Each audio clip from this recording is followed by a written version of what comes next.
Hi, this is Dennis with Second Chance Tackle. We're going to preview some projects that have recently come into my shop for service. We'll tell you which ones of these should make it as YouTube videos. And we'll talk a little bit about the reels themselves, the failure points, and like. Well, if that's the type of video that you enjoy, if you like to understand more about fishing reels and sometimes why fishing reels fail, then I want to encourage you to subscribe to my channel. And if you do subscribe to my channel, please use the notification button. That'll let you know when I'm posting the videos. And, well, you can see which ones you would like and, well, watch them. So we're going to start. The first one was actually dropped off at the shop. This is a relatively new reel. This is a Penn Fierce 4. It's the 5,000 size. It came in because it had a stuck spool.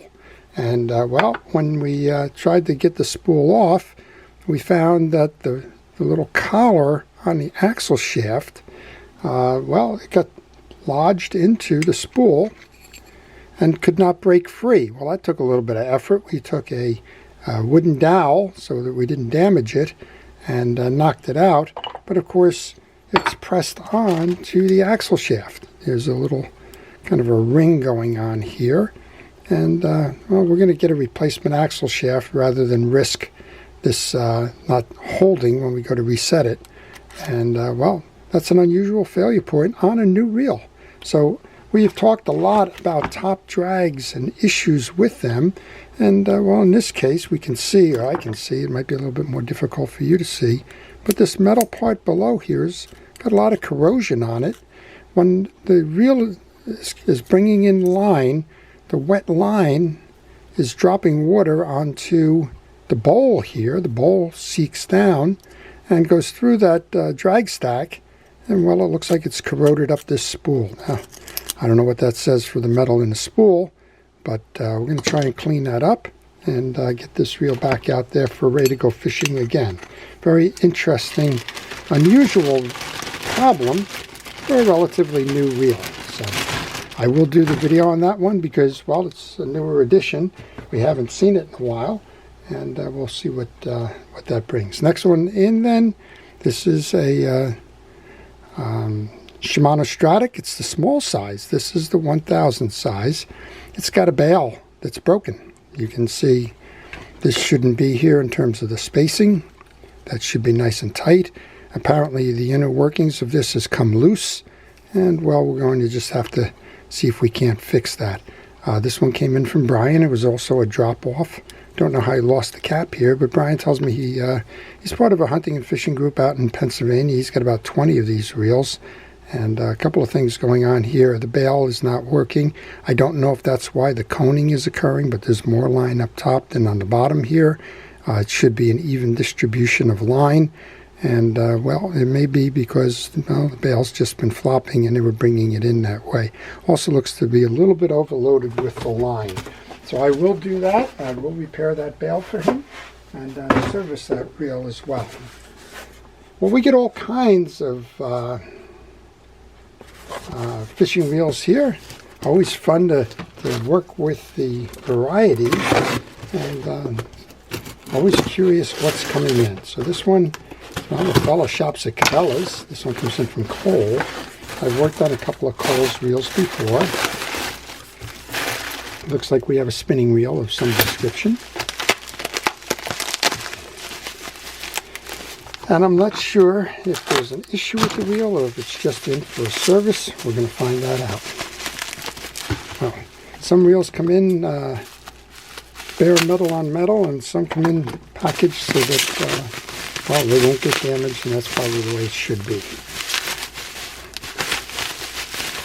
Well, if you see any of these previews here that I don't intend to do as videos, let me know, and I'll see if I can work them in. This one is the Shimano. It's the Tri-Power. It's the SW500HG twin power.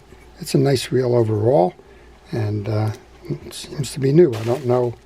I don't have a note in here. I guess we're going to have to find out if there's an issue or if that's just in for a tune-up.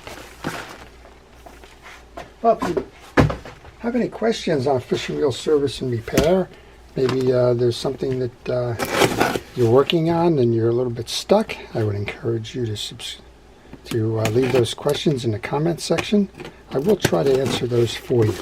Well, next one comes in from Asante. He sent several reels in. He's in Brooklyn, and those of you that may not be familiar with New York City, you should know that there's great fishing right in the boroughs and in the harbors and the Hudson River area there, and you can certainly get yourself a lot of fish fishing right from shore. One of the places that I know of that seems to do well is up by Coney Island, and then of course Jamaica Bay and places like that up by Kennedy Airport. There's wonderful fishing going on there, and then of course further out into Long Island you can get a lot as well. This is a Shimano Stella, also nicely packed, and I don't know if I have this one in there. This is the Stella 4000 FA, and let's see. Well, he just came across it and wants to get some use out of it, and is asking me to just kind of work on it. He says that he thinks the bearing was stuck in the handle. I will find that out, figure that one out for him, and get that reel out there just in time for the seasonal runs to start. All right, next up then comes from Kevin. I think Kevin told me in the little side note that he's got one reel in here that he needs repaired, and he's got a couple that were part of his late father's collection, if you will, and he just wanted to pass those along to me, see if we can't have a second chance. So let's see what we got here. So he has the GTI is the one that's going to be at issue. These are the ones I have a lot of fun with. I'm not sure if we're going to see the makings on this one. I call these department store reels or hardware store reels. But these are the old-fashioned baitcasters. I'm going to have a lot of fun with these, I'm sure. This one looks like, yeah, this is a Fluger. Very interesting little reel. Most of the time with these reels, as they age, the handle knobs no longer turn, or they turn very hard. That's because the plastic on these reels, or the materials that they're made with Bakelite or whatever, they swell and they kind of choke off the post. The third one, well, this is same as the first. It's got beautiful German silver side plates to it. Anybody knows the maker of this? Oh, here it is right here. This is a Great Lakes. Okay. It's on the inner ring. I wonder if that's on the inner ring of the other one too. And I just, this is a Bronson Mercury. There you go. So they're on the inner ring marked, and kind of funny that they both have that markings like that. I wonder if they're made by the same manufacturer there. Okay, one more we have in there. And this is a South Bend 300. This has got a feature that was an anti-backlash feature that would keep the tension on it so that you wouldn't bird's nest it. And that's actually what it's called. It's called the 300 Anti-Backlash Model E. This one I think is suffering from poor grease, and it doesn't appear that the pawl is working in this one. All right, and then this is the one that he's actually asking me to work with.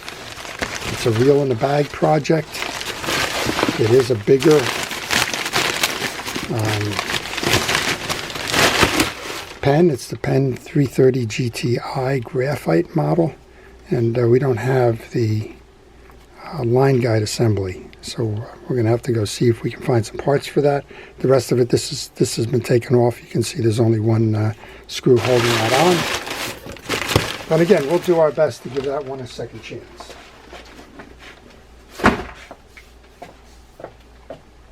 Well, we got one more here in this part of the edition of the previews.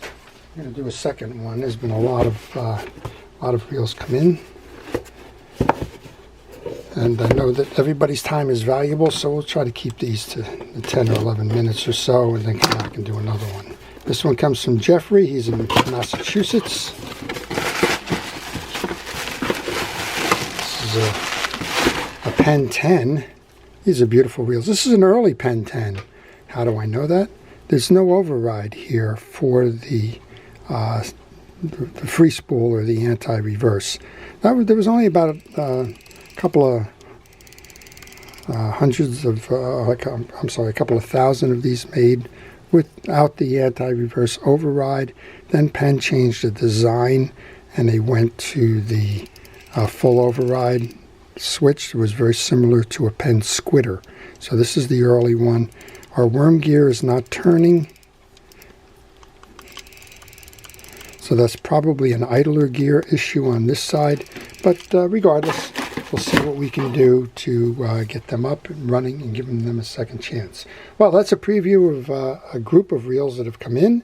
There's more. I'm going to do a part 2 on this one, but if you see any of these that you would like to have a video done on, please leave that in the comment section. I will try to do that for you, given the chance. So there's one more that's sitting here on my desk as long as we're here. This was actually featured as a fishing reel of the day. This is a Penn Delmar in very nice condition. Yeah, it's got the fog or the filming from salt water. It's got old line on it.